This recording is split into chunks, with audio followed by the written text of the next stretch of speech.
Plant physiology एक ऐसी unit है जहां पे थियरी और डायग्राम के साथ साथ हमारे लिए साइकिल्स बहुत जरूरी है बच्चा। अब हमारी जो साइकिल्स हैं उनके कॉन्सेप्ट से ही हम नीट एग्जाम में मेजॉरिटी क्वेश्चंस देखते हैं।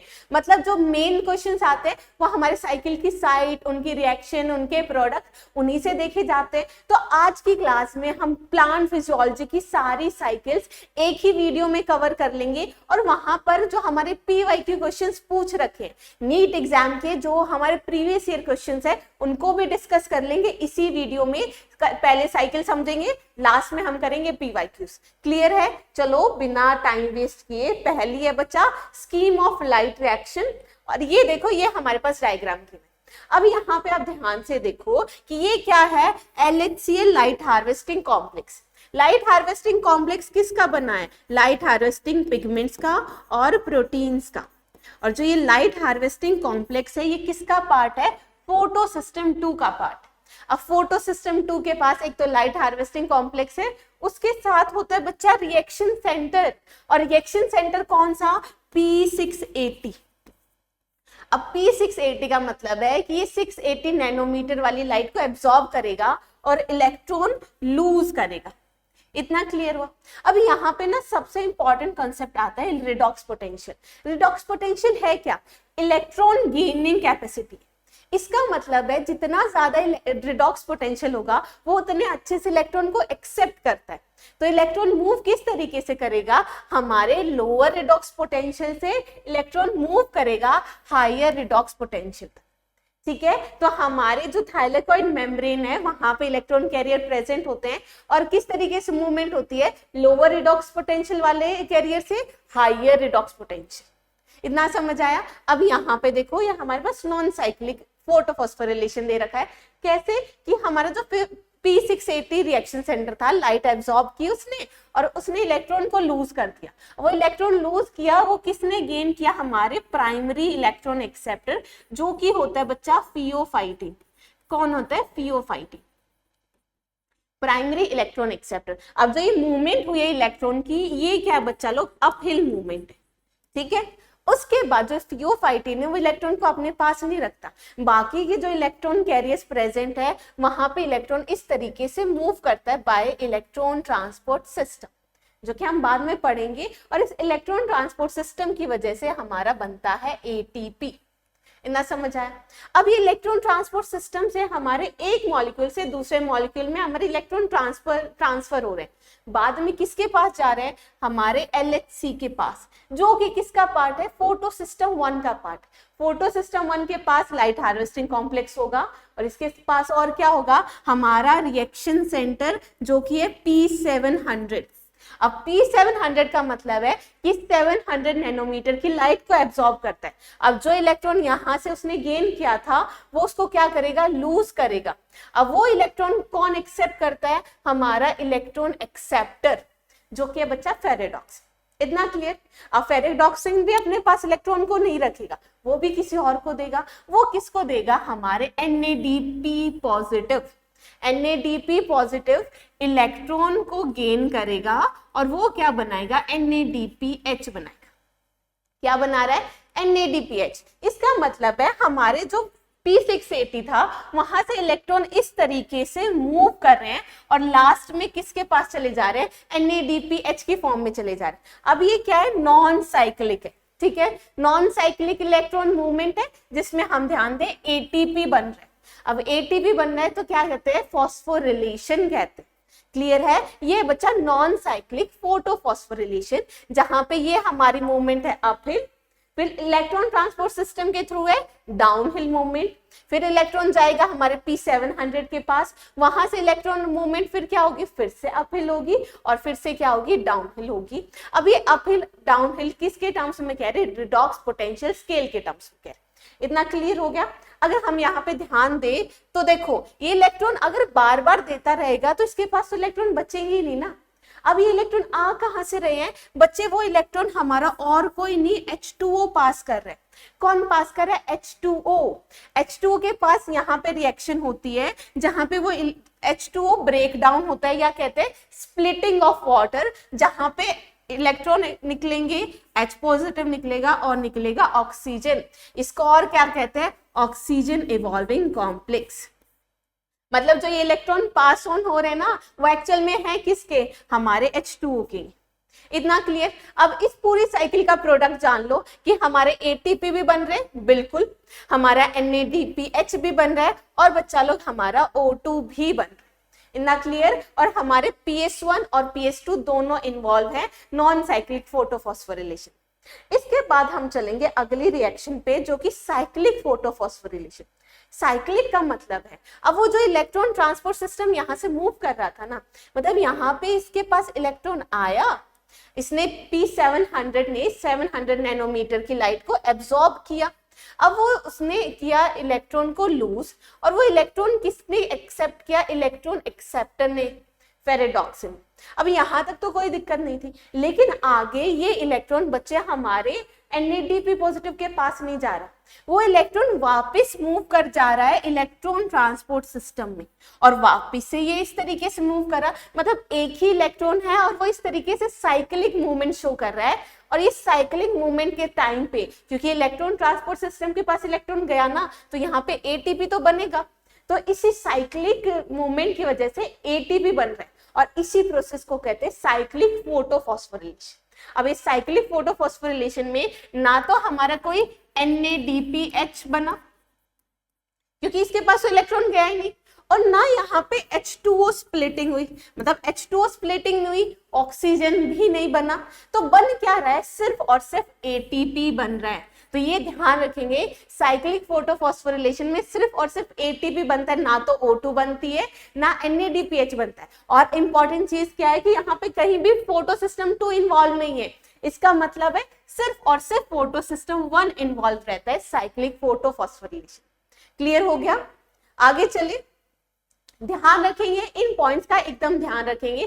सिर्फ और सिर्फ PS1 इन्वॉल्व है, और हमारे प्रोडक्ट सिर्फ और सिर्फ ATP है, ना तो H2O की स्प्लिटिंग होगी, ना ऑक्सीजन बनेगा, ना NADPH बनेगा, सिर्फ और सिर्फ ATP बन रहा है। कह क्या रहे? Cyclic photophosphorylation. फॉस्फोरिलेशन टर्म आता है जब हमारा ATP की फॉर्मेशन होती है, तो हमारे फोटो मतलब सनलाइट की हेल्प से ATP बना रहे हैं, और मूवमेंट है साइक्लिक, तो क्या हो गया? Cyclic photophosphorylation. क्लियर हो गया?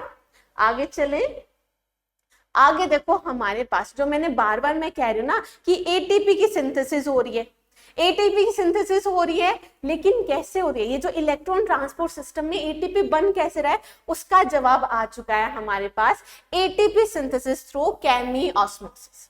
ठीक है, यहाँ पे देखो ये हमारा डिफाइन कर, अब जो रिएक्शन हमने पढ़ी थी वही है, ज्यादा चिंता की बात नहीं है।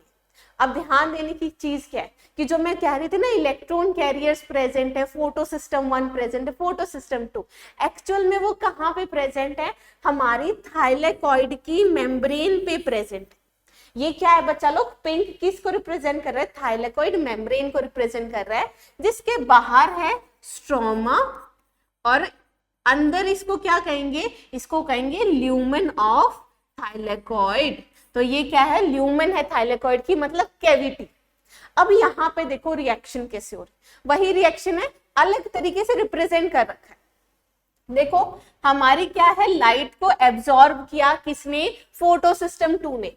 अब ये फोटो सिस्टम 2 ने लाइट एब्जॉर्ब की, यहां से इलेक्ट्रॉन मूवमेंट शुरू हो जाएगा, बिल्कुल।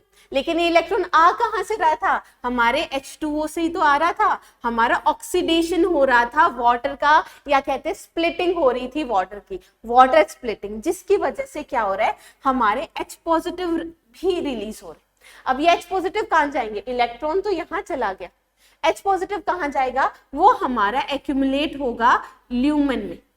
ठीक है, मतलब H पॉजिटिव एक्यूमुलेट हो रहे ल्यूमेन में।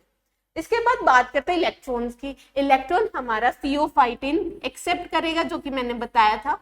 उसके बाद वो इलेक्ट्रॉन देगा अगले को, जो कि हमारा प्लास्टोक्यूनोन। क्या है बच्चा लोग? प्लास्टोक्यूनोन है। अब ये ध्यान रखना, ये जो प्लास्टोक्यूनोन है ना, इसको इलेक्ट्रॉन कैरियर नहीं कहते, इसको क्या कहते हैं? हाइड्रोजन कैरियर कहते हैं, क्योंकि इसका क्या काम है कि यहां से ये इलेक्ट्रॉन लेगा और हमारे स्ट्रोमा से ये H पॉजिटिव लेगा, और ये क्या बनाएगा, PQH2, हमारी ये फॉर्म बनाएगा। और उसके बाद ये वापस टर्न हो जाएगा, PQ बनाएगा, जहां पे ये H पॉजिटिव कहां पे रिलीज करता है, ल्यूमेन में।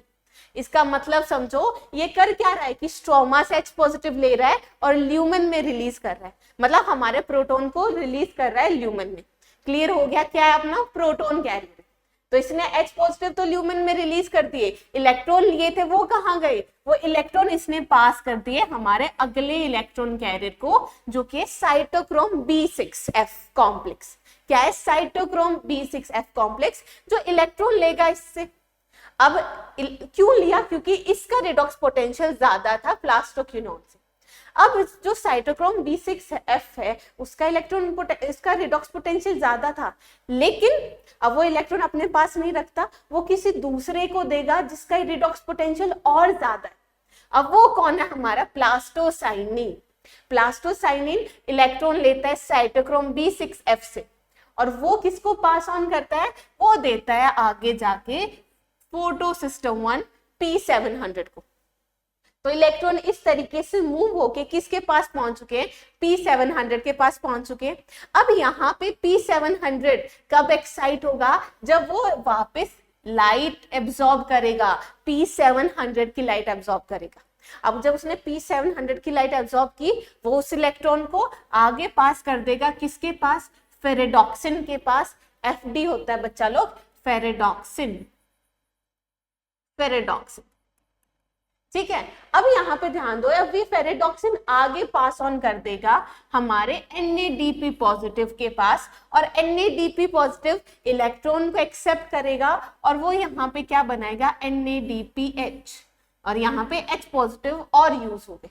अब यहाँ पे लिख रखा है FNR, वो क्या है, वो है एक एंजाइम, हमारा एंजाइम जो कि क्या है, ferredoxin NADPH reductase. Reductase term क्यों आया, क्योंकि वो NADPH को इलेक्ट्रॉन दे रहा है, मतलब NADPH का रिडक्शन करा रहा है, तो टर्म क्या आई, फेरेडॉक्सिन NADPH रिडक्टेज। तो आखिर में हुआ क्या कि NADPH बन गया। समझ आ गया। तो यहाँ पे इतना तो समझ आ गया कि इलेक्ट्रॉन मूवमेंट हुई कि हमारे H2O से इलेक्ट्रॉन पास ऑन होके NADPH बन गए। लेकिन उसके साथ साथ ध्यान दो कि हमारे H पॉजिटिव अंदर आ रहे हैं, कहाँ आ रहे हैं, ल्यूमेन में आ रहे हैं। 3 रीजन की वजह से। पहला तो यही था कि ऑक्सीडेशन हो रहा है वाटर का, जिसकी वजह से H पॉजिटिव हमारे ल्यूमेन में आ रहे हैं, मतलब H पॉजिटिव की कंसेंट्रेशन ल्यूमेन में बढ़ गई। दूसरा था कि ब्लास्टोक्विनोन, जो कि हमारे स्ट्रोमा से H पॉजिटिव ले रहा है और ल्यूमेन में सेंड कर रहा है, मतलब H पॉजिटिव की कंसेंट्रेशन और बढ़ी। और तीसरा रीजन है बच्चा ये स्टेप, यहाँ पे देखो बार बार NADP पॉजिटिव स्ट्रोमा से H पॉजिटिव ले रहा है, NADPH बना रहा है, मतलब H पॉजिटिव की कंसेंट्रेशन स्ट्रोमा में कम हो रही है। अब इन 3 रीजन की वजह से हमारी जो थाइलेकोइड जो मेम्ब्रेन है उसके यहाँ पे बन जाता है प्रोटॉन ग्रेडियंट। प्रोटॉन ग्रेडियंट का मतलब है कि उसके एक साइड तो H पॉजिटिव की अमाउंट बढ़ गई, ठीक है, तो हमारे एक्यूमुलेशन हो गया ल्यूमेन में H पॉजिटिव का, जिसकी वजह से हमारा ल्यूमेन का pH हो जाता है एसिडिक। एसिडिक pH किसका हो जाएगा, ल्यूमेन का हो जाएगा। तो हो गया, हमें क्या दिक्कत है, हमें क्या फर्क पड़ रहा है कि H पॉजिटिव तो इकट्ठा हो गए ल्यूमेन में। फर्क पड़ा क्योंकि इस H पॉजिटिव की एक्यूमुलेशन को या इस H पॉजिटिव के प्रोटॉन ग्रेडियंट जो बन रहा है उसको हम इस्तेमाल कर रहे हैं। इस्तेमाल कैसे कर रहे हैं, हमारे ATP सिंथेज की हेल्प से। किसकी हेल्प से बच्चा लोग, ATP सिंथेज, जो कि क्या है, हमारा एक एंजाइम है जो थाइलेकोइड की मेम्ब्रेन पे ही प्रेजेंट है। वो क्या करता है, जो H पॉजिटिव यहाँ पे इकट्ठा हुए या जो हमारा फॉर्मेशन हुई है प्रोटॉन ग्रेडियंट की, उसको तोड़ता है, मतलब by breakdown of H positive वो क्या बनाएगा, ATP बनाएगा। कैसे, H पॉजिटिव हमारे मूव करेंगे इसके through from lumen to stroma, तो ल्यूमेन से H पॉजिटिव जो स्ट्रोमा में आएंगे उसकी वजह से हमारे ADP से क्या बनेगा, ATP बनेगा।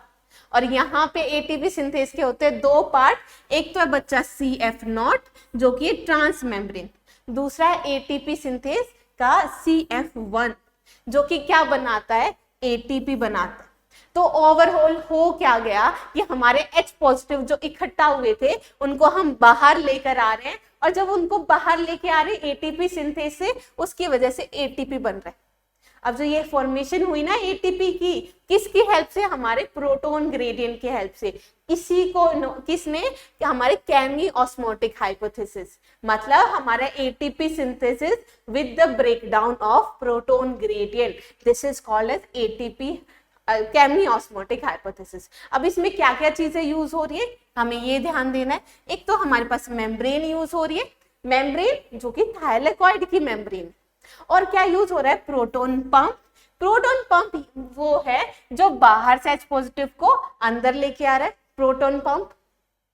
प्रोटॉन ग्रेडियंट, प्रोटॉन ग्रेडियंट बिल्कुल कि मेम्ब्रेन के एक तरफ ज्यादा H पॉजिटिव है, एक तरफ ज्यादा प्रोटॉन है, एक तरफ कम प्रोटॉन है, मतलब एक प्रोटॉन ग्रेडियंट बना हुआ है, ये भी सही है। और चौथा जो कि बहुत इंपॉर्टेंट है, एटीपी सिंथेस। ये एटीपी सिंथेस वही तो एंजाइम है जो एटीपी बना रहा, तो इन चारों की हेल्प से हमारे पास एटीपी की फॉर्मेशन हो गई। अब यहाँ पे हम क्या कहेंगे, ATP is formed by breakdown of proton gradient. तो जो हमने फोटोफॉस्फोरिलेशन, बार बार जो फोटोफॉस्फोरिलेशन कह रहे थे, फॉर्मेशन ऑफ एटीपी कह रहे थे, वो यहाँ पे हो चुका है। और यहाँ पे साथ साथ क्या बना, एटीपी बना, बिल्कुल बना, हमारा NADPH बना, बिल्कुल बना, और हमारे यहाँ पे ऑक्सीजन भी तो बनी थी, तो हमारी ऑक्सीजन भी बन गई। तो इस पूरी रिएक्शन के ये हमारे क्या होते हैं, products. This is chemiosmotic hypothesis of photophosphorylation, formation of ATP with the help of light. समझ आ गया? आगे चले, आगे बच्चा लोग हमारे पास डार्क रिएक्शन। अब देखो, लाइट रिएक्शन थी, फोटोकेमिकल रिएक्शन थी, जहां पे लाइट की हेल्प से हमने ATP और NADPH को बना लिया। अब उस ATP और NADPH को हम यहाँ पे यूज करते हैं, इसलिए यूज करते हैं, CO2 से हमें क्या बनाना है, हमें बनाना है सुक्रोज या स्टार्च। उस रिएक्शन को कहते हैं डार्क रिएक्शन, जहां पे CO2 से हम स्टार्च बना रहे हैं। सबसे पहले आए थे हमारे कैल्विन सर, मेल्विन कैल्विन, और उन्होंने हमें दी थी C3 साइकिल, या कह सकते हैं कैल्विन साइकिल। अब इस साइकिल को समझते हैं हो क्या रहा है, ठीक है। ध्यान दो कि राइबोलोज 1,5 बिसफॉस्फेट, एक राइबोलोज 1,5 बिसफॉस्फेट एक कंपाउंड है जो कि 5 कार्बन का कंपाउंड है, ठीक है। वो क्या कर रहा है, एटमॉस्फेयर से CO2 को एक्सेप्ट कर रहा है, मतलब CO2 उसके साथ ऐड हो रहा है, और हमारा प्रोडक्ट बन रहा है 3-फॉस्फोग्लिसरेट। क्या बन रहा है, 3-फॉस्फोग्लिसरेट। इसका मतलब है कि प्राइमरी CO2 एक्सेप्टर, CO2 को किसने एक्सेप्ट किया, राइबोलोज 1,5 बिसफॉस्फेट। तो क्वेश्चन आ जाता है C3 साइकिल में प्राइमरी CO2 एक्सेप्टर कौन है, राइबोलोज 1,5 बिसफॉस्फेट, जो कि 5 कार्बन कंपाउंड। उसके बाद आता है कि इस रिएक्शन से जो पहला स्टेबल प्रोडक्ट बना वो क्या है बच्चा लोग, 3-फॉस्फोग्लिसरेट। हमारा पहला स्टेबल प्रोडक्ट क्या बना इस रिएक्शन में, 3-फॉस्फोग्लिसरेट, जो कि कितने कार्बन का बना है, 3 कार्बन का। अब यहाँ पे ध्यान दो, ये खुद 5 कार्बन का था, एक इसने CO2 से कार्बन को एक्सेप्ट किया, तो कितने हो गए, 6 कार्बन हो गए। तो यहाँ पे एक्चुअल में कितने बनते हैं, 2 मॉलिक्यूल बनते हैं 3-फॉस्फोग्लिसरेट के। अब ये रिएक्शन को क्या कहते हैं, कार्बोक्सिलेशन कहते हैं। कार्बोक्सिलेशन का मतलब है एडिशन ऑफ कार्बन डाइऑक्साइड, और ये बच्चा हमारी मेन स्टेप होती है। क्या है, मेन स्टेप होती है। क्लियर है? उसके बाद चलते हैं अगले स्टेप। अच्छा रुको, पहले बताओ ये जो कार्बोक्सिलेशन रिएक्शन हो रही है इसमें कौन सा एंजाइम काम आ रहा है, वो एंजाइम है बच्चा कार्बोक्सिलेशन एंजाइम है रूबिस्को। और बहुत इंपॉर्टेंट है कि हमारे ये जो प्राइमरी रिएक्शन हो रही है ये कौन करा रहा है, रूबिस्को करा है, राइबोलोज 1,5 बिसफॉस्फेट कार्बोक्सिलेज ऑक्सीजनेज। पूरा नाम याद रखिए। आगे देखो कि जो 3-फॉस्फोग्लिसरेट बना, अब यहाँ पे इसका क्या होगा, रिडक्शन होगा, और यहाँ पे होगी ट्राइओस फॉस्फेट की फॉर्मेशन। ट्राइओस फॉस्फेट का नाम क्या है, 3-फॉस्फोग्लिसरल्डिहाइड। क्या है, 3-फॉस्फोग्लिसरल्डिहाइड। ये मत कहना कि हम ये नाम क्यों याद करें, ये तो है ही नहीं। यही नाम हमारा आगे रेस्पिरेशन में भी यूज होता है। अब यहाँ पे देखो 3-फॉस्फोग्लिसरॉल्डिहाइड है, इसने क्या किया हमारे, मतलब इसका रिडक्शन हुआ 3-फॉस्फोग्लिसरॉल्डिहाइड बना।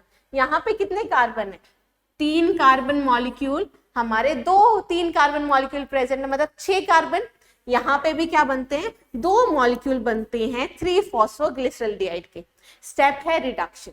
अब इस रिडक्शन स्टेप पे बच्चा हमारी जो हमने एटीपी NADPH बनाए थे ना, वो यहाँ पे कंज्यूम होते हैं। इस स्टेप के लिए मतलब एक CO2 के लिए हमारे कितने, 2 ATP यूज होंगे और 2 NADPH यूज होंगे। ध्यान रखना, पर CO2 मॉलिक्यूल रिडक्शन स्टेप पे, मतलब सिर्फ इसी रिएक्शन में 2 ATP यूज होते हैं, 2 NADPH यूज होते हैं। क्लियर है? अब यहाँ पे टोटल 6 कार्बन है, ठीक है, यहाँ पे टोटल 6 कार्बन।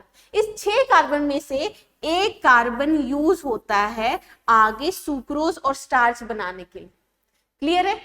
ओके, वो कार्बन यूज हो रहा है, लेकिन बाकी 5 कार्बन का क्या होगा, वो पांचों कार्बन आगे यूज होंगे रीजनरेशन स्टेप में।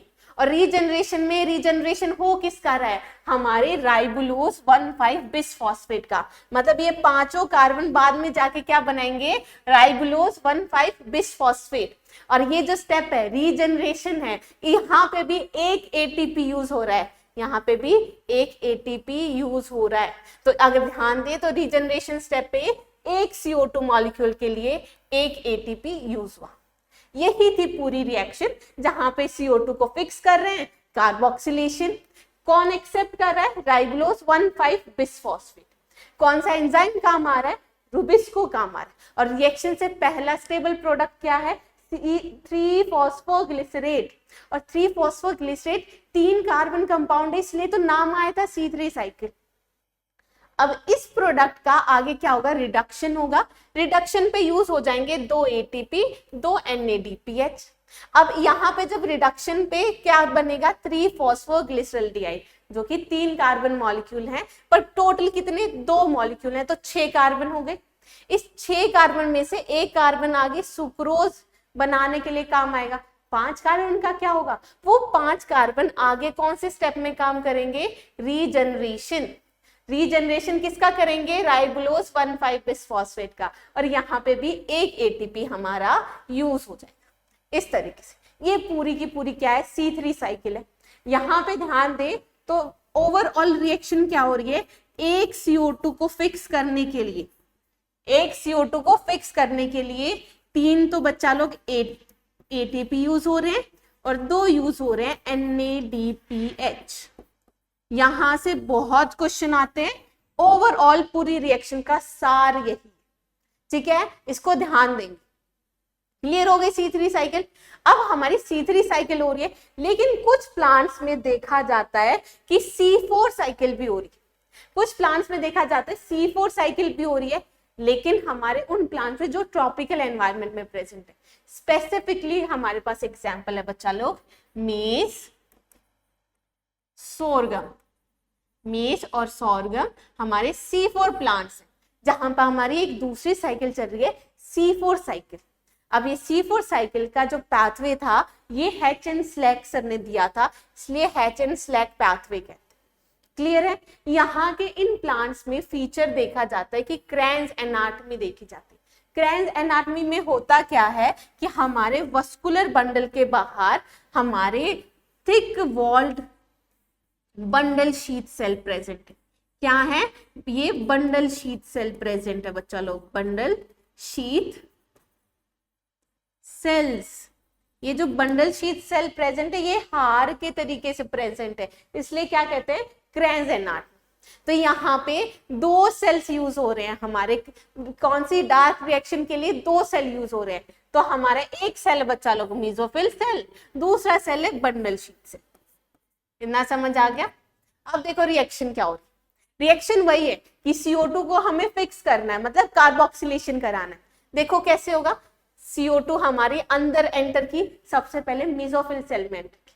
क्लियर? मेसोफिल सेल में वो किस फॉर्म में, आयनिक फॉर्म में, नाइनिक फॉर्म में, HCO3 की फॉर्म में। अब जो HCO3 है उसको देखो कौन एक्सेप्ट कर रहा है, फॉस्फोइनॉल पाइरुवेट। तो यहाँ पे मेसोफिल सेल में प्राइमरी CO2 एक्सेप्टर कौन है हमारा, phosphoenol pyruvate is primary CO2 acceptor. ध्यान देंगे मेसोफिल सेल। उसके बाद इस प्रोसेस को क्या कहते हैं, फिक्सेशन कहते हैं या कार्बोक्सिलेशन कहते हैं। और उसके बाद हमारा पहला प्रोडक्ट बनता है एक C4 एसिड, और C4 एसिड का नाम है ऑक्सैलो एसिटिक एसिड, और ये क्या है हमारा ऑक्सैलो एसिटिक एसिड। अब यहाँ पे जो पहला स्टेबल प्रोडक्ट बना ना वो 4 कार्बन का है। अब 4 कार्बन का, इसलिए इसको क्या कह रहे हैं, C4 साइकिल कह रहे हैं, ठीक है। अब यहाँ पे देखो ये जो फिक्सेशन हुआ, कार्बोक्सिलेशन स्टेप हुआ, यहाँ पे कौन सा एंजाइम काम आएगा, वो एंजाइम है बच्चा PEP carboxylase, phosphoenol pyruvate carboxylase. तो हमारी रिएक्शन इतनी हुई फिक्सेशन। जो C4 एसिड है वो ट्रांसफर होगा कहाँ पे, बंडल शीथ सेल में। यही बंडल शीथ सेल्स की बात हो रही है जो थिक वॉल्ड होती। यहाँ पे ध्यान दो कि C4 एसिड है, ऑक्सैलो एसिटिक एसिड है, उस वहां पे एक रिएक्शन होगी डी कार्बोक्सिलेशन। अगर कार्बोक्सिलेशन है एडिशन ऑफ CO2, तो डी कार्बोक्सिलेशन क्या होगा, रिमूवल ऑफ CO2। तो C4 एसिड में से एक CO2 हमारा रिमूव हो जाएगा और बनेगा C3 एसिड। C3 एसिड बनेगा। पर यहाँ पे ध्यान दो इस CO2 का होगा क्या, ये CO2 बच्चे वही रिएक्शन करेगा जो हमारी केल्विन साइकिल C3 साइकिल हमने पढ़ी थी, यूं की यूं वही है। पर ध्यान देने की बात है कि C4 प्लांट्स में C3 साइकिल हमारे बंडल शीथ सेल्स में हो रही है। हमारे वहां पे कहां पे हो रही थी, मेसोफिल सेल्स में हो रही थी, यहाँ पे हमारी कहां हो रही है, C3 साइकिल में, बंडल शीथ सेल्स में हो रही है। क्लियर है। पर यहाँ पे ये जो C3 एसिड है इसका क्या होगा, ये C3 एसिड वापस ट्रांसपोर्ट होके चला जाएगा हमारी मेसोफिल सेल में, और मेसोफिल स्टेप में सेल में हमारा स्टेप होता है रीजनरेशन। अब रीजनरेशन की वजह से हमारा वापस फॉस्फोइनॉल पाइरुवेट बन जाएगा। तो सीधा साधा हिसाब ये हुआ कि हमारी C3 साइकिल यहाँ पे मेसोफिल सेल में नहीं हो रही, कहाँ हो रही है, बंडल शीथ सेल्स में हो रही। और हमारा जो प्राइमरी कार्बोक्सिलेशन का काम है वो कौन कर रहा है, PEP कार्बोक्सिलेज कर रहा है। और ये थी बच्चा पूरी की पूरी आपकी C4 साइकिल। क्लियर है। ध्यान देना बंडल शीथ सेल में और मेसोफिल सेल में क्वेश्चंस कैसे आते हैं कि प्राइमरी कार्बोक्सिलेशन कौन से सेल में होगी, C4 प्लांट्स में, मेसोफिल सेल में। हमारा रुबिस्को C4 प्लांट्स में कहां प्रेजेंट है, यहाँ पे तो PEP कार्बोक्सिलेज प्रेजेंट है ना। बंडल शीथ सेल में C3 साइकिल हो रही है और C3 साइकिल में रुबिस्को है, तो रुबिस्को कहां पे प्रेजेंट है, हमारी बंडल शीथ सेल में। फॉस्फोइनॉल पाइरुवेट प्राइमरी एक्सेप्टर है, कहां पे, मेसोफिल सेल में। इस तरीके से क्वेश्चन आते हैं मेसोफिल बंडल शीथ सेल से पूछ के। और हमारे ये तीनों, पहला प्रोडक्ट क्या है, कौन हमारा एंजाइम काम कर रहा है, और पहला हमारा CO2 एक्सेप्टर कौन है, यहां से बच्चा बहुत क्वेश्चन आता है। क्लियर हो गया। आगे चले, आगे चलते हैं अपने अगले चैप्टर। अब फोटोसिंथेसिस की तो ये रिएक्शन थी हमारी light reaction, non cyclic cyclic photophosphorylation. हमारी डार्क रिएक्शन में थी बच्चा लोग हमारी C3 साइकिल और C4 साइकिल। अब बात करते हैं ग्लाइकोलिसिस की। तो अब ग्लाइकोलिसिस में हमारा रेस्पिरेशन चैप्टर, रेस्पिरेशन में होता क्या है कि जो ग्लूकोज है उसका ब्रेक डाउन होता है। रेस्पिरेशन का यही तो मतलब है, ब्रेक डाउन ऑफ ग्लूकोज, और लास्ट में क्या बनते हैं, CO2, H2O और एनर्जी, जिसमें सबसे पहला स्टेप है बच्चा लोग ग्लाइकोलिसिस। ठीक है। तो ग्लाइकोलिसिस का मतलब है ग्लूकोज, ग्लाइको वर्ड आया ग्लूकोज से, लाइसिस मतलब ब्रेक डाउन। तो इस स्टेप में हो क्या रहा है, ग्लूकोज का ब्रेक डाउन हो रहा है। ठीक है। और इसको और क्या कहते हैं, EMP पाथवे कहते हैं, एम्डन मेयरहॉफ पाथवे, EMP पाथवे कहते हैं। और बच्चा ये लोग 10 स्टेप रिएक्शन, क्या ये 10 स्टेप रिएक्शन है। ये देखो हमारी रिएक्शन, पूरी रिएक्शन को हम स्टडी करेंगे और ध्यान से देखेंगे कि हो क्या रहा है यहाँ। ठीक है। अब देखो सबसे पहले ग्लूकोज है कि जो 6 कार्बन का है। अब ग्लूकोज में फॉस्फेट ग्रुप ऐड होगा और बनेगा ग्लूकोज 6 फॉस्फेट। पहली चीज कौन सा एंजाइम कराएगा, NCERT में गिवन है हेक्सोकाइनेज। क्या है? हेक्सोकाइनेज। हेक्सो वर्ड आया क्योंकि ग्लूकोज 6 कार्बन का है। काइनेज जहां पे एडिशन होता है फॉस्फेट ग्रुप का, तो काइनेज वर्ड आता है। तो कौन सा एंजाइम है? हेक्सोकाइनेज। अब ग्लूकोज में एक फॉस्फेट ग्रुप ऐड हो रहा है, वो फॉस्फेट आ कहां से रहा है? हमारे एटीपी से। मतलब एटीपी क्या बना रहा है यहाँ पे? एक एडीपी में कन्वर्ट हो गया, ठीक है, हमारा यूज हुआ एक एटीपी, या कह सकते हैं कंजप्शन हुआ एक एटीपी का। आगे ग्लूकोज 6 फॉस्फेट कन्वर्ट हो रहा है फ्रुक्टोज 6 फॉस्फेट में, ठीक है।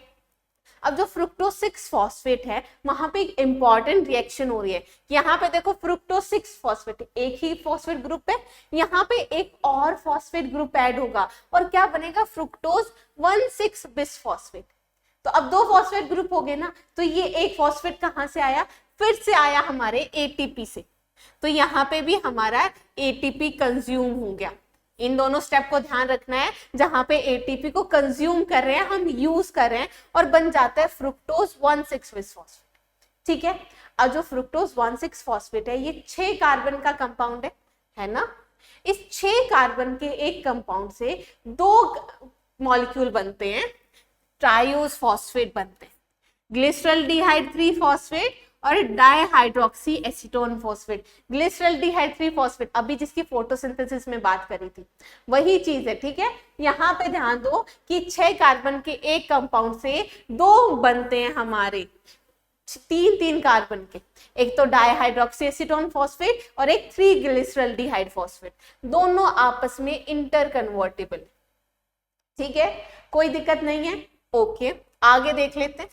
अब यहाँ पे देखो, इस पूरे को एक ही स्टेप में दिखा रखा है, इसका मतलब ये जो भी हमारे प्रोडक्ट लिखे हैं, जो भी इंटरमीडिएट्स है, ये 2-2 हैं। मतलब आगे जो ये है, ये सब बच्चा 2-2 हैं, तो ध्यान रखेंगे, ठीक है।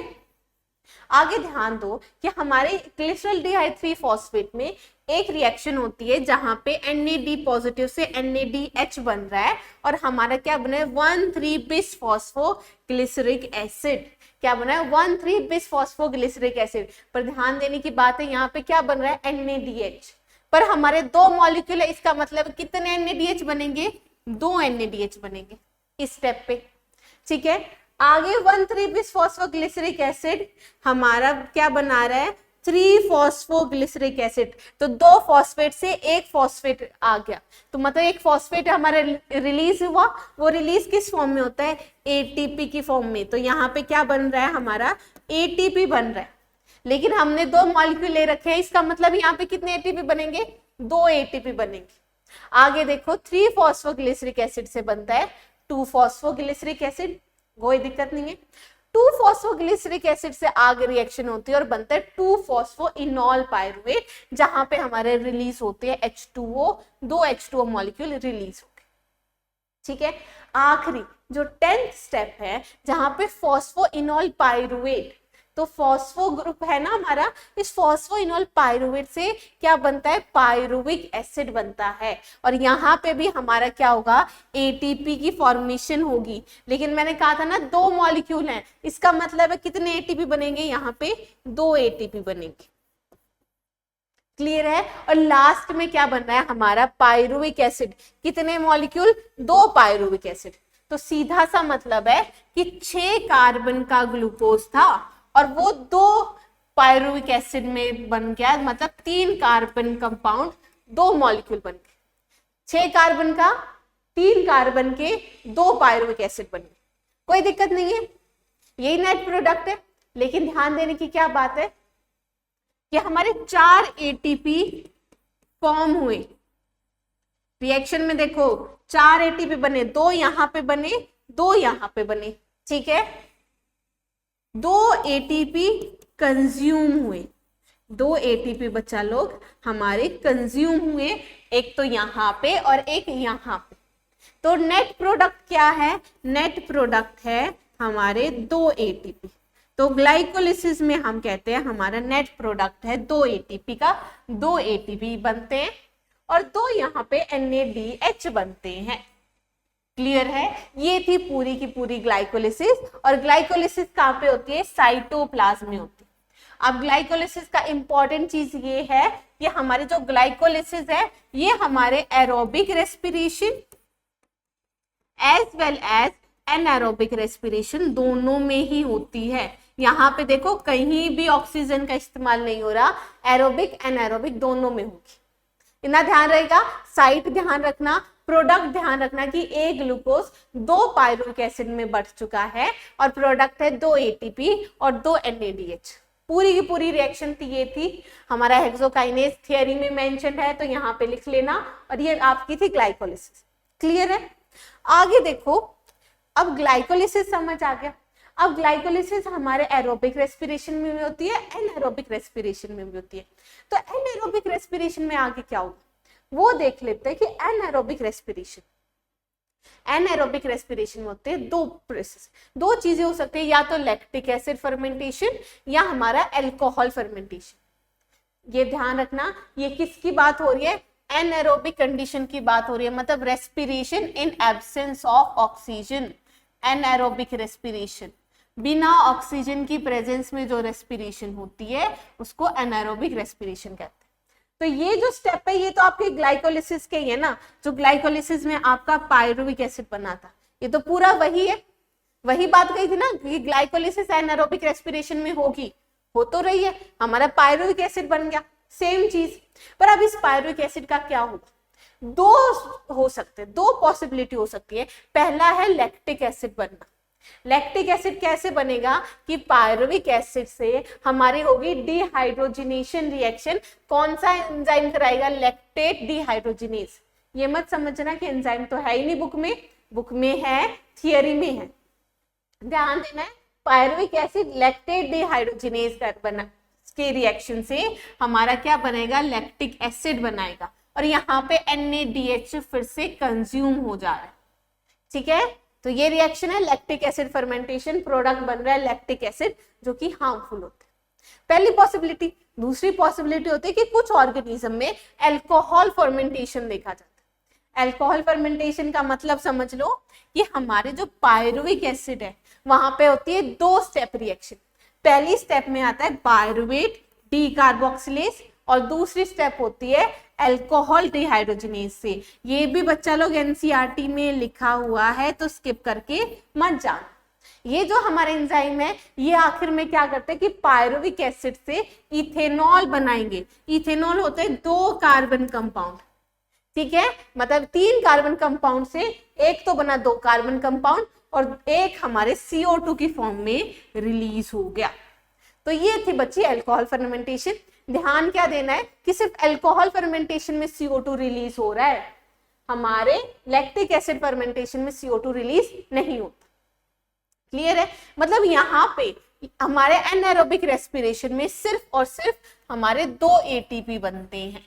क्या बनते हैं? सिर्फ और सिर्फ 2 ATP बनते हैं, तो सिर्फ कम एनर्जी का प्रोडक्शन होता है एनारोबिक रेस्पिरेशन। अब दूसरी चीज है कि एरोबिक में क्या हो रहा है। चलो एरोबिक रेस्पिरेशन की बात करते हैं। एरोबिक रेस्पिरेशन में समझो कि जो हमारी ग्लाइकोलिसिस प्रोसेस थी वो कहाँ हो रही थी? साइटोप्लाज्म में हो रही थी।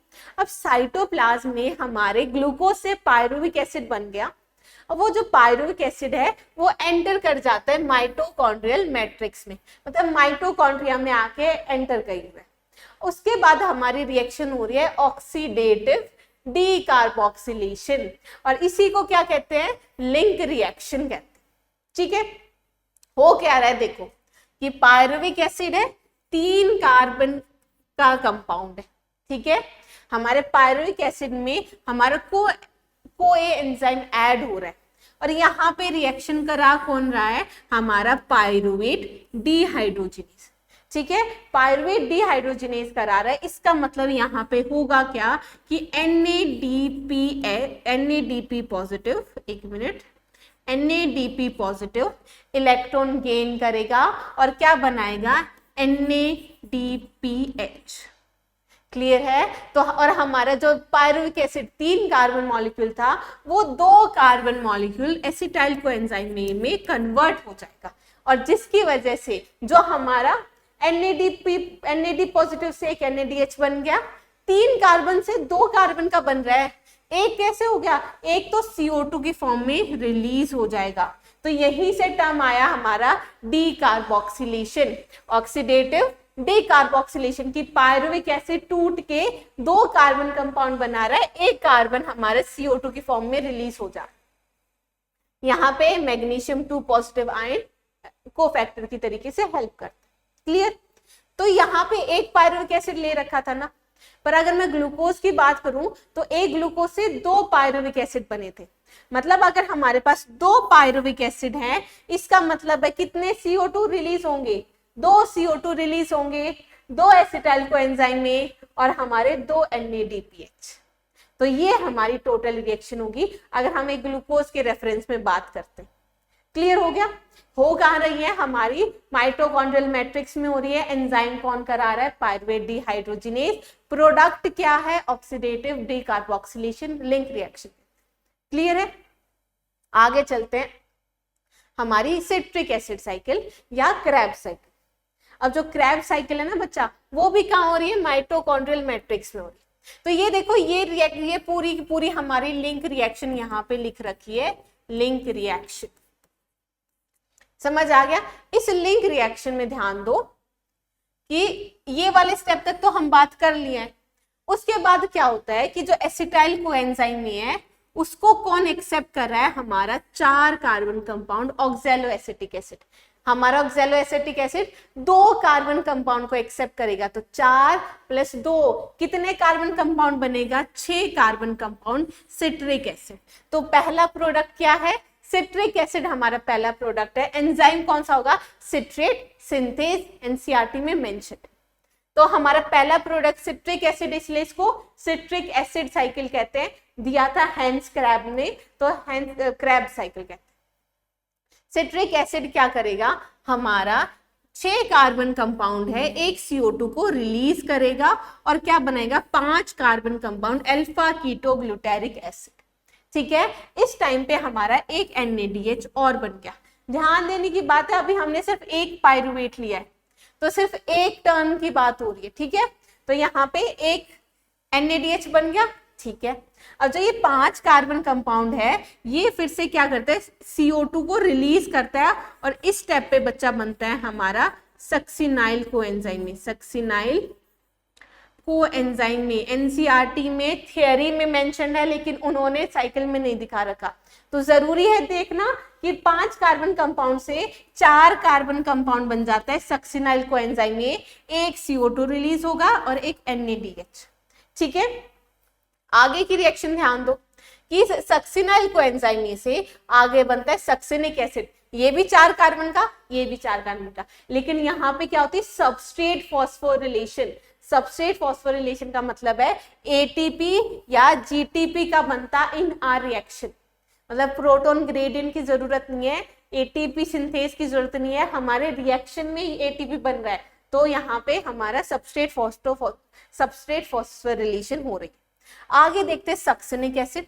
अब सक्सिनिक एसिड क्या बनाता है? मैलिक एसिड बनाता है। ये भी 4 कार्बन, ये भी 4 कार्बन। हो क्या रहा है यहाँ पे? FADH2। किसकी फॉर्मेशन हो रही है? FADH2 की। क्लियर? मैलिक एसिड भी 4 कार्बन का है। मैलिक एसिड क्या बनाएगा? ऑक्सैलो एसिटिक एसिड बनाएगा और यहाँ पे भी NADH की फॉर्मेशन होगी। तो ये पूरी की पूरी रिएक्शन हो रही है क्रैब साइकिल। यहाँ पे अगर आपसे पूछे कि क्रैब साइकिल में कितनी डीकार्बोक्सिलेशन हुई? हमारी 2 डीकार्बोक्सिलेशन रिएक्शन हुई, 2 CO2 रिलीज हुई। तो यही तो हुआ कि एसिटाइल कोएंजाइम में 2 कार्बन मॉलिक्यूल एंटर किया था और 2 CO2 में वो डिवाइड हो गया, ब्रेक डाउन हो गया। ठीक है? प्रोडक्ट देखो, यहाँ पे बच्चा लिंक रिएक्शन और क्रैब साइकिल दोनों की मिला के लिख रखे उन्होंने एनसीईआरटी में। ठीक है? तो ये लिंक और क्रैब दोनों का क्या लिख रखा है? अगर पायरुविक एसिड की बात करते हैं, एक पायरुविक एसिड, उससे क्या बनते हैं बच्चे? 3 CO2। एक तो जो लिंक रिएक्शन में रिलीज हुआ और 2 रिलीज हुए हमारे क्रैब साइकिल में। ठीक है? हमारे बनते हैं 4 NADH। 4 NADH कैसे बने? एक तो हमारा यहाँ पे बना लिंक रिएक्शन में, यहाँ पे बना आपका दूसरा, यहाँ पे बना आपका तीसरा NADH और यहाँ पे बना आपका चौथा NADH। ये भी समझ आ गया? FADH2 कहाँ बना? सक्सिनिक एसिड से जब मैलिक एसिड में बन रहा है, यहाँ पे बन रहा है हमारा FADH2। और यहाँ पे देखो ATP, ये ATP किससे बन रहा है? इसी GTP से बन रहा है, सबस्ट्रेट फॉस्फोरिलेशन। तो ये पूरा का पूरा आपको समझ आ गया। लेकिन ये एक टर्न की बात थी, लेकिन हम लेते कितने, एक ग्लूकोज के तो 2 पायरुविक एसिड थे ना, तो मतलब इसको हमें एक साइकिल और चलाना पड़ेगा। तो अगर 2 पायरुविक एसिड की बात करेंगे तो कितने, 6 CO2 रिलीज करेंगे, 8 NADH, 2 FADH2 और हमारे 2 ATP। ये पूरा का पूरा प्रोडक्ट है आपका क्रेब्स साइकिल। अब यहाँ पे बच्चा लोग आपकी रिएक्शन हो चुके, ब्रेक डाउन हो चुका है, मतलब ग्लूकोज हमारे CO2 मॉलिक्यूल्स में, मतलब देखो 6 CO2 रिलीज हो चुके हैं, तो ग्लूकोज का ब्रेकडाउन हो चुका है CO2 में। तो जो आधा रेस्पिरेशन की डेफिनेशन है ना कि ब्रेकडाउन ऑफ ग्लूकोज, वो तो हो गया। उसके आगे क्या होगा, हमारी एनर्जी भी तो बननी थी, वो एनर्जी कहाँ है, ठीक है। यहाँ पे तो सिर्फ कुछ एटीपी बने, 2 ATP यहाँ पे बने, 2 ग्लाइकोलिसिस में 4 ATP, तो बहुत कम एनर्जी है ना। आगे एनर्जी कहाँ से आएगी, आगे एनर्जी आएगी हमारी इलेक्ट्रॉन ट्रांसपोर्ट सिस्टम से। और हाँ जी, ये वही इलेक्ट्रॉन ट्रांसपोर्ट सिस्टम है जो हम अभी पढ़कर आए हैं, वो हम जो केमी ऑस्मोटिक हाइपोथेसिस पढ़ के आए ना थाइलाकोइड मेम्ब्रेन में, ऐसा ही इलेक्ट्रॉन ट्रांसपोर्ट सिस्टम हमारे माइटोकॉन्ड्रिया में भी देखा जाता है, ठीक है। ये ध्यान देते, यहाँ पे होता क्या है कि जो हमने NADH और FADH2 बनाए ना, उनका क्या करेंगे, हम इस्तेमाल करेंगे, ठीक है। कैसे इस्तेमाल कर रहे हैं पहले वो देख लेते हैं, ठीक है। यहाँ पे ध्यान कि NADH का इस्तेमाल किस तरीके से कर रहे हैं कि सबसे पहले जो NADH है वो हमारे NADH डिहाइड्रोजिनेज कॉम्प्लेक्स 1 में एंटर करता है। वो क्या करता है, NADH हमारा इलेक्ट्रॉन रिलीज करेगा और बन जाएगा NAD पॉजिटिव। और वो इलेक्ट्रॉन कहाँ मूव करेंगे, इलेक्ट्रॉन मूव करेंगे FMN फ्लेविन मोनोन्यूक्लियोटाइड और FPS के थ्रू, और इलेक्ट्रॉन किसके पास चले जाएंगे, यूबीक्विनोन। क्या है बच्चा लोग, यूबीक्विनोन। जैसा प्लास्टोक्विनोन था ना, ऐसे ही क्या है, यूबीक्विनोन वहां पे। लेकिन इस स्टेप पे हमारे ये जब इलेक्ट्रॉन मूव कर रहे हैं, इस टाइम पे हमारे 4H पॉजिटिव रिलीज हो रहे हैं इंटर मेम्ब्रेन स्पेस में, ठीक है। मतलब हमारे H पॉजिटिव कहाँ पे एक्यूमुलेट होने लग गए, इंटर मेम्ब्रेन स्पेस में। आगे देखो, ये तो था हमारा NADH, FADH2 भी तो बना था। FADH2 हमारे कौन से कॉम्प्लेक्स में, सक्सिनेट डिहाइड्रोजिनेज कॉम्प्लेक्स 2 में एंटर करता है। FADH2 से बन जाता है FAD। इलेक्ट्रॉन कहाँ जाएंगे, FES के थ्रू वापस किसके पास चले जा रहे हैं, यूबीक्विनोन। मतलब कॉम्प्लेक्स 1 और कॉम्प्लेक्स 2 दोनों ही यूबीक्विनोन को अपने इलेक्ट्रॉन दे देता है इस तरीके से। अब यूबीक्विनोन अपने इलेक्ट्रॉन किसको देगा, कॉम्प्लेक्स 3 को देगा। और कॉम्प्लेक्स 3 का नाम देखो, BC1। तो यहाँ पे cytochrome B, cytochrome C1 present है। तो ये इलेक्ट्रॉन कहाँ से मूव करेंगे, साइटोक्रोम B के पास, उसके पास जाएंगे साइटोक्रोम C के थ्रू, ठीक है। इस तरीके से इलेक्ट्रॉन मूव करेंगे और साइटोक्रोम C1 अपने इलेक्ट्रॉन देगा साइटोक्रोम C को, ठीक है। अपने इलेक्ट्रॉन इस तरीके से मूव कर रहे हैं ना, कोई दिक्कत नहीं है। लेकिन जब हमारे इलेक्ट्रॉन मूवमेंट हो रहा है कॉम्प्लेक्स 3 से, तब भी H पॉजिटिव हमारे पास कर रहे हैं, कहां से, हमारे मैट्रिक्स से इंटर मेम्ब्रेन स्पेस में, मतलब 4H पॉजिटिव यहाँ पे भी आ गया। तो इतना समझ आ गया, एक्यूमुलेट होने लग गया H पॉजिटिव। उसके बाद जो इलेक्ट्रॉन है जो साइटोक्रोम C के पास है, साइटोक्रोम C अपने इलेक्ट्रॉन किसको देता है, कॉम्प्लेक्स 4 को, साइटोक्रोम C ऑक्सीडेज। क्यों नाम आया साइटोक्रोम C ऑक्सीडेज, मतलब ये वो एंजाइम है जो साइटोक्रोम C को ऑक्सीडाइज कर रहा है, मतलब उससे इलेक्ट्रॉन को ले रहा है। तो साइटोक्रोम C का ऑक्सीडेशन हुआ, एंजाइम का नाम हुआ साइटोक्रोम C ऑक्सीडेज। अब ये इलेक्ट्रॉन को एक्सेप्ट करेगा और ये इसका दूसरा नाम है बच्चा साइटोक्रोम A3 कॉम्प्लेक्स। अब ये A3 क्यों आया, क्योंकि यहाँ पे साइटोक्रोम पहले कॉपर के पास जाएगा, फिर इलेक्ट्रॉन साइटोक्रोम A3 और फिर साइटोक्रोम B के पास। मतलब कॉम्प्लेक्स 4 के याद रखेंगे कि साइटोक्रोम A प्रेजेंट है, साइटोक्रोम A3 और 2 कॉपर के मॉलिक्यूल प्रेजेंट है। अब यहाँ पे भी जब इलेक्ट्रॉन पास कर रहा है ना, यहाँ पे भी हमारे 2 H पॉजिटिव कहाँ पे मूव कर जा रहे हैं, इंटर मेम्ब्रेन स्पेस में, इस तरीके से। लेकिन आगे हो क्या रहा है, इलेक्ट्रॉन मूव करते गए गए कहाँ इलेक्ट्रॉन, गए कहाँ हमारे ऑक्सीजन के पास। ये इलेक्ट्रॉन जो मूव कर रहे हैं ना, फाइनल रोल किसका आ रहा है, ऑक्सीजन का आ रहा है, कि ऑक्सीजन कर क्या रहा है ना, aerobic respiration, final terminal role कहते हैं ऑक्सीजन का। यहाँ पे करता क्या है, ऑक्सीजन इलेक्ट्रॉन को एक्सेप्ट करता है, ठीक है, ये जितने भी इलेक्ट्रॉन मूव कर रहे हैं कौन एक्सेप्ट करेगा, ऑक्सीजन एक्सेप्ट करेगा, और हमारे H पॉजिटिव को एक्सेप्ट करता है, इसलिए क्या कहते हैं इसको, final electron and hydrogen acceptor. और ये इन दोनों को एक्सेप्ट करके क्या बना रहा है बच्चा, H2O बना रहा है। तो यहाँ पे यही रिएक्शन है, O2 ने H पॉजिटिव और इलेक्ट्रॉन को गेन किया और क्या बना लिया, H2O बना लिया। तो हो गया क्लियर। अब यहाँ पे ध्यान दो कि हमारे रिएक्शन समझ आ गई कि H2O बन गया, ठीक है, CO2 बन गया था, अब H2O भी बन गया, हमारे इलेक्ट्रॉन यहाँ पे O2 ने एक्सेप्ट भी कर ली। लेकिन अब इन H पॉजिटिव का क्या होगा, अब इस मेम्ब्रेन के थ्रू तो प्रोटॉन ग्रेडियंट बन गया ना, कि इंटर मेम्ब्रेन स्पेस में H पॉजिटिव की कंसेंट्रेशन ज्यादा है और यहाँ पे कम है। यही तो अभी पढ़ के आए थे ना फोटोसिंथेसिस में, उसी का हम इस्तेमाल करेंगे, क्या करेंगे, ATP बनाएंगे। कैसे बनाएंगे कि यहाँ पे हमारा क्या प्रेजेंट है, कॉम्प्लेक्स 5 ATP सिंथेज होगा क्या कि जो H पॉजिटिव जो हमारे इंटर मेम्ब्रेन स्पेस में है, वो H पॉजिटिव हमारे मूव करेंगे, वापिस किस में आएंगे, मैट्रिक्स में आएंगे। और इस इंटर मेम्ब्रेन स्पेस से जो वो मैट्रिक्स में H पॉजिटिव आ रहे हैं, तो यहाँ पे क्या बन रहा है, ATP बन रहा है। तो फॉर्मेशन हुई ATP by breakdown of proton gradient, वही केमी ऑस्मोटिक हाइपोथेसिस, यहाँ पे ATP फॉर्मेशन हो रही है। और यहाँ पे अगर हम ध्यान दें, होता क्या है कि जब इस कॉम्प्लेक्स के थ्रू 4 H पॉजिटिव पास करते हैं तो क्या बनता है, हमारा एक ATP बनता है। 4 H पॉजिटिव से एक ATP बनेगा। अब ये आपकी थियोरी में सही मेंशन है एनसीईआरटी में, लेकिन डायग्राम में गलत कर रखा है, पर ये ध्यान देंगे कि 4 H पॉजिटिव से क्या बन रहा है, एक ATP बन रहा है। अब हमारे ETS से कैसे क्वेश्चन आते हैं, अब क्वेश्चन आ जाते हैं कि साइड पूछ लेते हैं कि जो इलेक्ट्रॉन ट्रांसपोर्ट चेन है यहाँ ये कहाँ पे प्रेजेंट है बच्चा, इनर माइटोकॉन्ड्रियल मेम्ब्रेन पे प्रेजेंट है, ये है इनर माइटोकॉन्ड्रियल मेम्ब्रेन। हमारे जो H पॉजिटिव एक्यूमुलेशन है या जो प्रोटॉन ग्रेडियंट है, ये कहाँ पे बन रहा है, देखो H पॉजिटिव कहाँ पे एक्यूमुलेट हो रहे हैं, हमारे इंटर मेम्ब्रेन स्पेस में H पॉजिटिव एक्यूमुलेशन हो रहा है इंटर मेम्ब्रेन स्पेस में।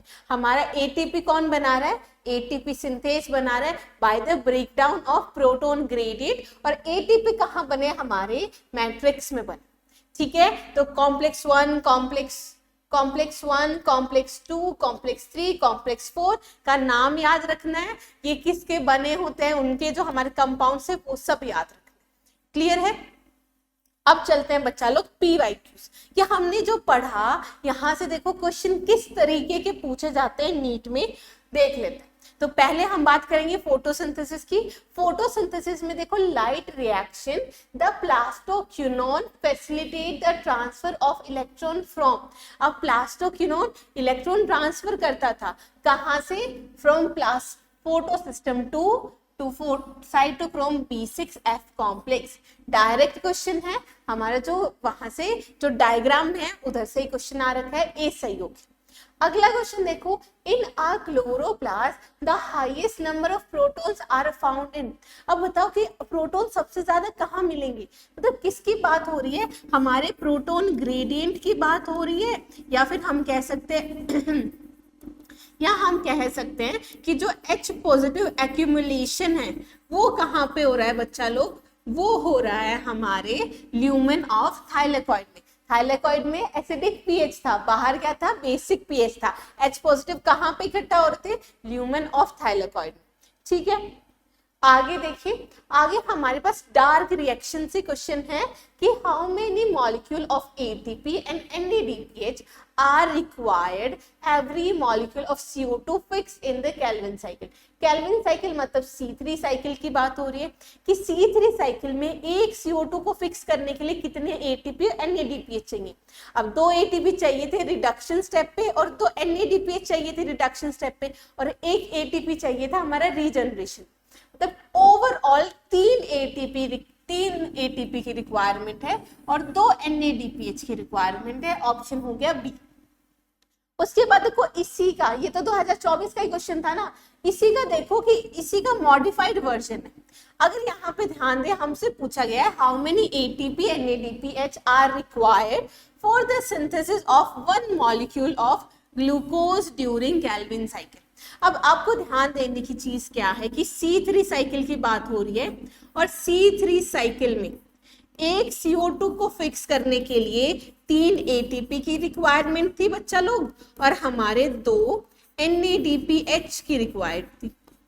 यही तो रिक्वायरमेंट हमने पढ़ी थी। अब इसका इस्तेमाल कैसे करोगे, हमसे पूछा है एक ग्लूकोज को बनाने के लिए कितने ATP और NADPH चाहिए।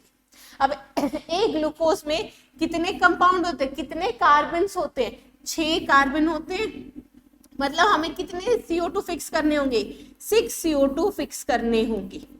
अब एक CO2 को फिक्स करने के लिए 3 ATP 2 NADPH की रिक्वायरमेंट थी, तो 6 CO2 को फिक्स करने के लिए क्या करेंगे, इसको कर देंगे इंटू 6, तो हमारे 18 ATP की रिक्वायर्ड है और 12 NADPH की रिक्वायरमेंट है। बिल्कुल सही है, तो ऑप्शन यहाँ पे क्या आ जाएगा, 18 ATP 12 NADPH। समझ आ गया। आगे चले, आगे देखो हमारे पास C4 से क्वेश्चन है कि the primary CO2 acceptor in C4 plant is phosphoenol pyruvate, कि सबसे पहले CO2 को कौन एक्सेप्ट करता है, हमारा फॉस्फोइनोल पायरुवेट एक्सेप्ट करता है, जो कि कहाँ मिलता है, मेसोफिल सेल्स में। बिल्कुल सही स्टेटमेंट है, कोई गड़बड़ नहीं है। मेसोफिल सेल में C4 plants lack Rubisco enzyme. बिल्कुल, C4 प्लांट्स में जो मेसोफिल सेल में CO2 को एक्सेप्ट कर रहे हैं, जो कार्बोक्सिलेशन रिएक्शन है वो कौन करा रहा है, PEP कार्बोक्सिलेज करा रहा है। कौन करा रहा है, PEP कार्बोक्सिलेज। इसका मतलब है कि हमारे रुबिस्को क्या रहेगा, एब्सेंट रहेगा। तो ये स्टेटमेंट भी सही है, मतलब यहाँ पे हमारे both 1 and 2 statements are correct. NEET 2022 में पूछा गया था। आगे देख लो, the first stable product of CO2 fixation in sorghum. अब सोरगम से आपको दिमाग में आ जाना चाहिए कि कौन से प्लांट्स की बात हो रही है, C4 प्लांट्स की बात हो रही है। अब C4 प्लांट्स में तो C4 साइकिल चलेगी।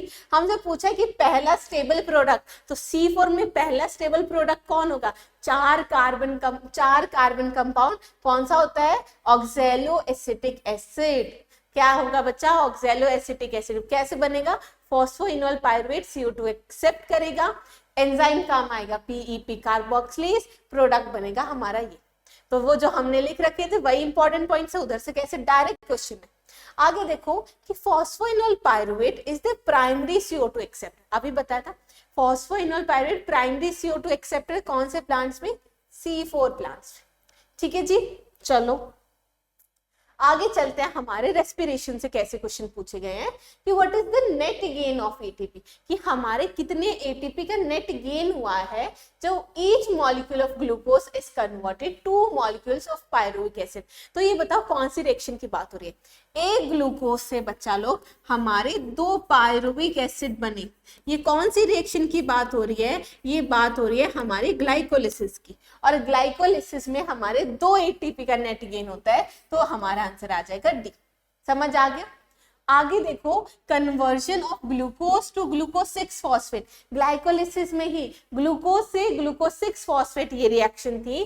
The first irreversible reaction of glycolysis is catalysed by, वहां पे कौन सा एंजाइम काम कर रहा था, हेक्सोकाइनेज। कौन सा एंजाइम, हेक्सोकाइनेज। ठीक है, ये मैंने बताया था ना कि NCERT में ही मेंशन है, हमारी साइकिल में नहीं लिख रखा पर थियरी में लिख रखा। ठीक है, बिल्कुल सही है। आगे देखो, मैच करना लिस्ट 1 विद लिस्ट 2 2024-23, मतलब जो लेटेस्ट क्वेश्चन है वही हम देख रहे हैं। क्वेश्चन ऐसे पूछे जा रहे हैं कि citric acid cycle, citric acid cycle कहाँ होती है, क्रैब साइकिल की बात हो रही है, माइटोकॉन्ड्रियल मैट्रिक्स। ग्लाइकोलिसिस, ग्लूकोज का ब्रेकडाउन कहाँ होता है, हमारे साइटोप्लाज्म में होता है। बिल्कुल। इलेक्ट्रॉन ट्रांसपोर्ट सिस्टम, हमारा इलेक्ट्रॉन ट्रांसपोर्ट सिस्टम कहाँ होता है, इनर माइटोकॉन्ड्रियल मेम्ब्रेन। कहाँ होता है बच्चा लोग, इनर माइटोकॉन्ड्रियल मेम्ब्रेन। बिल्कुल सही है। प्रोटॉन ग्रेडियंट मतलब प्रोटॉन एक्यूमुलेशन कहाँ हो रहा है, हमारे इंटर मेम्ब्रेन स्पेस में हो रहा है। ठीक है, बिल्कुल साइट हमसे पूछी गई है। ए का हो गया सेकंड, और यहीं से देखो हो गया बी का 1, सी का 4, डी का 3। ठीक है, चलो आगे देखो। आगे हमसे बात हो रही है ऑक्सीडेटिव डीकार्बोक्सिलेशन। ऑक्सीडेटिव डीकार्बोक्सिलेशन जहां पे पायरुविक एसिड से एसिटाइल कोएंजाइम ए बन रहा था, लिंक रिएक्शन। अब वो लिंक रिएक्शन कौन सा एंजाइम करा रहा है? पायरुवेट डीहाइड्रोजिनेज करा रहा है। ठीक है, बिल्कुल सही है। आगे बात की गई ग्लाइकोलिसिस। अगर ग्लाइकोलिसिस की बात करें उसका दूसरा नाम क्या है? EMP pathway. ये भी बिल्कुल सही है। आगे देखो ऑक्सीडेटिव फॉस्फोरिलेशन। ऑक्सीडेटिव फॉस्फोरिलेशन किसकी बात हो रही है? जो हमारा इलेक्ट्रॉन ट्रांसपोर्ट सिस्टम है, तो ये सी हमारा थर्ड से मैच हो गया। उसके बाद आता है ट्राई कार्बोक्सिलिक साइकिल, हमारी सिट्रिक एसिड साइकिल, जहां पे हमारा पहला एंजाइम कौन आता है? सिट्रेट सिंथेज, जहां पे पहला प्रोडक्ट बनता है सिट्रिक एसिड। अब यहाँ पे देखो ए मैच हो गया आपका सेकंड से, बी मैच हो गया फोर्थ से, सी मैच हो गया थर्ड से, और डी फर्स्ट से। ऑप्शन कौन सा आ चुका है? ए ऑप्शन आ चुका है। क्लियर है? अब आपके पास ये 3 क्वेश्चन हैं, फर्स्ट, सेकंड और थर्ड। अब मुझे कमेंट सेक्शन में इन तीनों का जवाब चाहिए, और मुझे ये बताओ आपने अगर ये पूरी वीडियो देखी तो ये वीडियो आपको कैसी लगी? क्या आपके सारे कॉन्सेप्ट क्लियर हो गए? और वीडियो देखने के बाद कुछ क्वेश्चंस की हमने प्रैक्टिस कर ली, कुछ क्वेश्चंस का आंसर आप मुझे कमेंट सेक्शन में बताओगे, और कुछ क्वेश्चंस आप घर जाके PYQ करेंगे ताकि आपके सारे कॉन्सेप्ट क्लियर हो जाए क्वेश्चन प्रैक्टिस के साथ। बिल्कुल ठीक है। अब बताइए कैसे लगी आपको आज की video. This is all for today from my side. Thank you so much.